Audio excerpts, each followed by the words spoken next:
In this video, we will do the schematic of an inverter and do the different analysis for that inverter. So for that purpose, first you open the LTSpice. Then go to new schematic. Then it will show a toolbar which have a resistor, capacitor, inductor, and diode. Then we have a component menu. Click on that. Then it will show all the components which we can use it for our design using this LTSpice. Here you can see PMOS 4 as well as NMOS 4. This is a 4-terminal PMOS and 4-terminal NMOS. For our inverter design, we want to select one NMOS and one PMOS. So first I am selecting this NMOS. Select that, then click. Then after, press escape button. Then again go here to component menu. Select PMOS 4. Then OK. Click here. Then press escape. Then we will make connection for this. We want a ground also. So select ground. Click here. Escape. Now this is for wire connecting different nodes. So select this wire. Click where I want to start. Click here. Then it will automatically generate the wire. Then click the other end. So it will finish. Click here. Connect here. Then click both the gate of this transistor. Press escape. Now I have two more connections. Bulk is not connected. With the transistor bulk, I am connecting this to VDD and this to ground. I want to make a VDD connection. For that purpose, I again go to component, select voltage, type voltage here, voltage source. OK. Then have voltage source. Make connection to this voltage source. VDD is connected to voltage source and ground. Negative is connected to ground. The connection is also finished. Now we want input and output pin. For that, go here, label net, select it. Type P out and select it as output pin. Click OK. Connect here. Then use wire to connect to the output. Now I want to have an input pin. So here select pin, write V in, select it as input. OK. OK. Connect. The input is also ready. Now I give this as 5 volt. The voltage to this DC as 5. OK. We are working on 5 volt. Now I want to attach an input source. Go here, select voltage, it is already there. Select a voltage source. OK. Then make again the connection. This time I want to connect this to the input pin. So connect to input pin. Then this one to ground. Input connection is also ready. So as a first step, I am going to do a DC sweep. That is to get the DC transfer curve of this MOSFET. Okay. Before that, I have two transistors and I want to attach my own transistor model to this schematic. I have a transistor model. It is C5N NMOS and C5N PMOS. So I will show you that. I have that thing inside this ENGR3426. This is a file kit. If you open this, You can see so many files. All these files are necessary to do our simulation, schematic simulation as well as layout simulation. Okay, so among this file, I have a file named engr3426.sub. Just open that. I can see the transistor model for NMOS and PMOS. The name of this model is C5N NMOS for NMOS and C5N PMOS for PMOS transistor. And you can see here the threshold voltage of this NMOS transistor is 0.619 VTO. That is threshold voltage, and VTO is equal to minus 0.671 is the threshold voltage for the PMOS transistor. And you can see here the Kp value for NMOS is 150 micro and Kp value for PMOS is 35 micro. Kp is nothing but mu n COX, the multiple of this mu n and COX. So, and from this thing COX is common for both, and you can see the mu n is almost 4.5 times greater than mu p, and we have lambda value also here. See the lambda value for NMOS is 0.23 and lambda for PMOS is 1.1, and see all these values are required while you go for analog design. So you can pick these values from this file. Open this file and find the values from this file. Whatever values you want, you can find the values from this file. Okay, and the name of our model is C5N NMOS for NMOS and C5N PMOS for PMOS. Now cross this thing, open our LT-Spice. What I want to attach that model to this transistor. So first for NMOS, you can see a hand button here. Right click on that. Now the model name is N4, but in our model file the name is given as C5N NMOS, and I am taking the length as 0.6 micro and width as 3.6 micro. Give OK. Now for PMOS do the same thing, but the name of the PMOS is C5N PMOS, and take the length as same 0.6 micro and here 7.2 micro. You can use your own values for this width, but I have taken it as 7.2 micro. Then give OK. So that name appeared here. Now for running the simulation, you want to attach that file to this LT-Spice. For that purpose, I first need to open that file. I want to copy the path of that file. So copy this path. Now what I do is go here and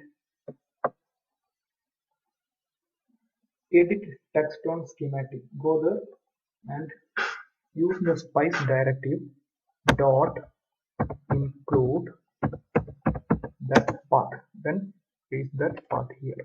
So that file you are going to attach here. For that one, we are not attached the file name here, so type the file name also, en small letter. See here the file name is small engr3426.sub. Type that name here, engr3426.sub. Okay, now I attach that file here. Now I will go for, I want to find the DC transfer curve of this MOSFET, this inverter. So what I do is go to give any value here. Before that, give any value here, 1 volt here. Okay, apply OK. Then go to simulate, edit simulation CMD. Then you can see DC sweep. Here, name of the first source to sweep. What we actually do is we change the input voltage from 0 to maximum voltage. Here our maximum voltage is 5 volt. So 0 to 5 volt I change and I observe the output. So that I give the name of the input which I want to vary is V2. So that name V2 I apply here. Then type of sweep linear. Then start value 0, stop value 5 with an increment of 0.1. Then give OK. Now you can see a running man here. Click on that running man for simulation. Okay. Now click on this input. It will show the voltage which is ramping up from 0 to 5 volt with a increment of 0.1 as we requested. Now we see the output. So this is the output V out. This is the DC transfer curve of the inverter. Now maximize it. If you want to see the threshold voltage of this inverter, we can see both is equal at this point. V out equal to V in. That is our threshold voltage for the MOSFET, inverter. So go here, click on this.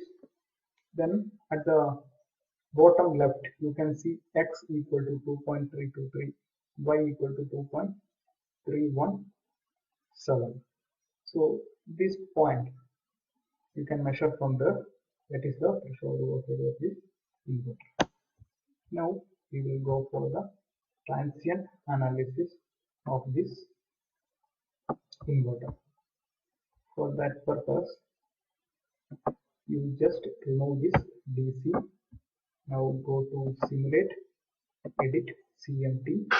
There you have transient. Okay. What this transient do is, here we simulate the circuit for a given amount of time.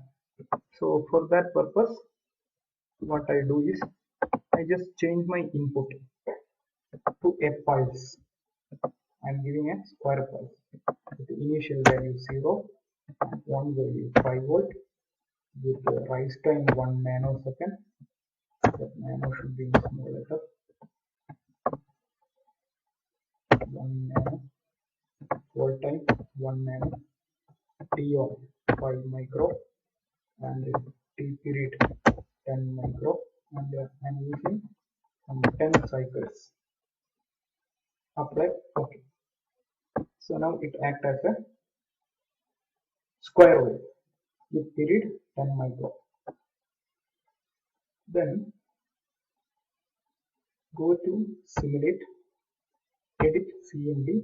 Then we select the transient analysis and it run for a particular amount of time. That amount of time we can apply here. So stop time, I already have 10 microsecond as my period and I have applied for 10 cycles. So 10 into 10 micro, that is 100 micro is enough for my stop time. Then give OK. Apply here, paste there, then go to this running man, click on that. Now, if we click on this, it will show the input signal, it is square wave. If I click on the output, what it is showing, it is another square wave, but it is inverted with respect to the first one. Now, if I want to find the propagation delay between these two signals, just maximize it. Propagation delay between these two signals, I am magnifying it. Just press here, then left click, then select it, release it, then it will magnify it. After that, if I want to measure the propagation delay between the input and the output, how we normally select is, we select the middle value of these two things and measure the difference between these two things. Okay, these two waves. For that purpose, go to the wheel. Then once a hand comes, click on that. Then you select first. So it will select a cursor for you. First cursor.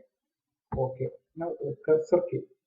You move that cursor to 2.5. There you want to measure 2.5 volt. Okay. Then go to the next one, next wave. Again select second cursor. Click OK. Now it will select the second cursor. So this is the second cursor. Move that in, and you should meet that point. So both are 2.5. See here, vertical 2.5 for the first cursor, 2.50 for the second cursor. Almost both are same. Now, what is the difference between these two things? 77 picoseconds. So for accurate measurement, you make it to 2.5 and 2.5. Then you get a difference, cursor 2 minus cursor 1. That will show the time difference, and you have the voltage difference also here. Make this voltage difference 0. Then what you get, that is the actual exact propagation delay. Here for simplicity, I am taking 2.51 and 2.50. So the difference is 77 picoseconds. So that is the propagation delay of this inverter. Okay.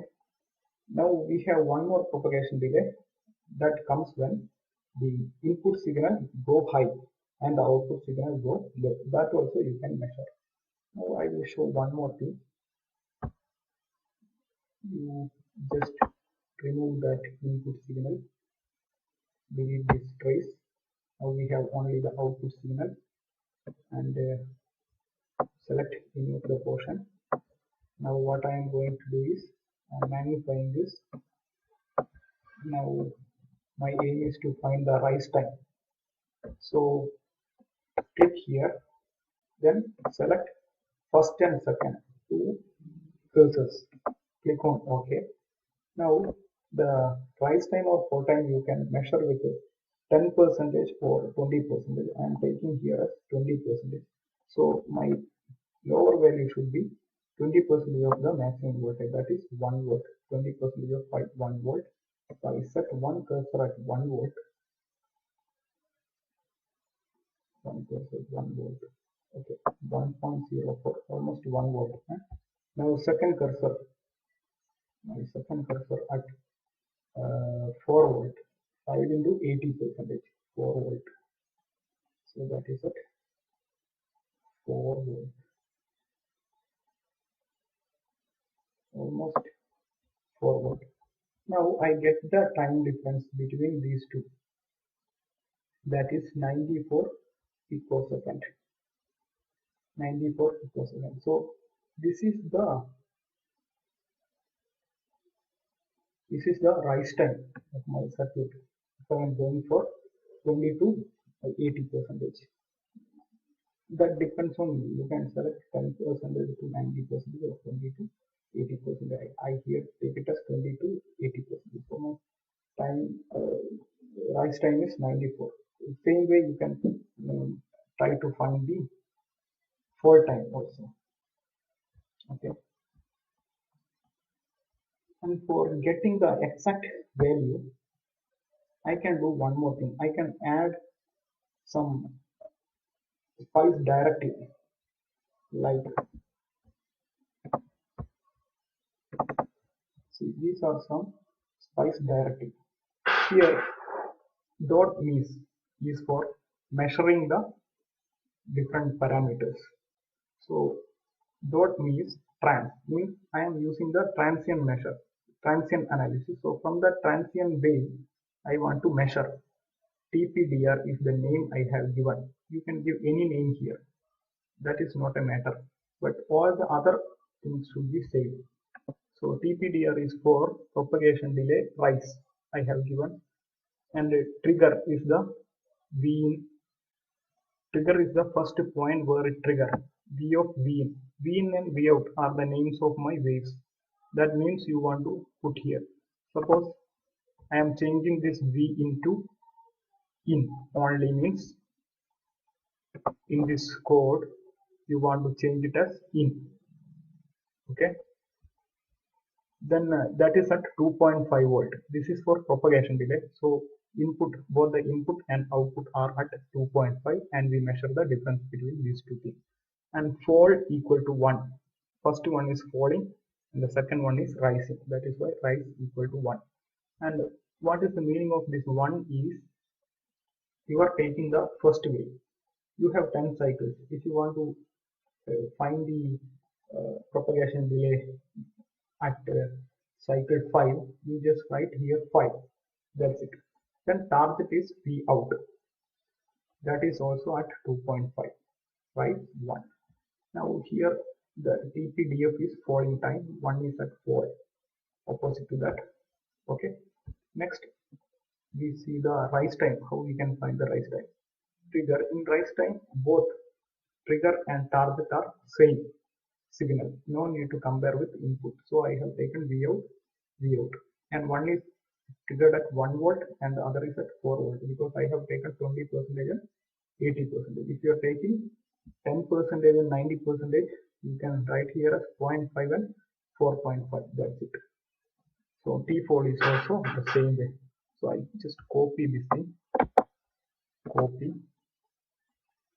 go here, take spice directive, paste it. Okay, then click here, then you run the simulation again. Now to get the result of this, go to view, then spice error log is there. Click on that spice error log. Now it is showing TPDR, which is the name I have given. You can give any name with your convenience. So I have given here TPDR.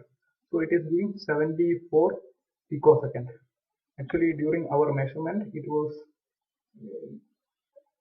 actually some 71 picosecond something, because that thing was not accurate. Now it is showing the accurate value 74 picosecond, and at falling edge it is 14 picosecond, and rise time is 90 picosecond, and fall time is 70 picosecond. Okay, thank you.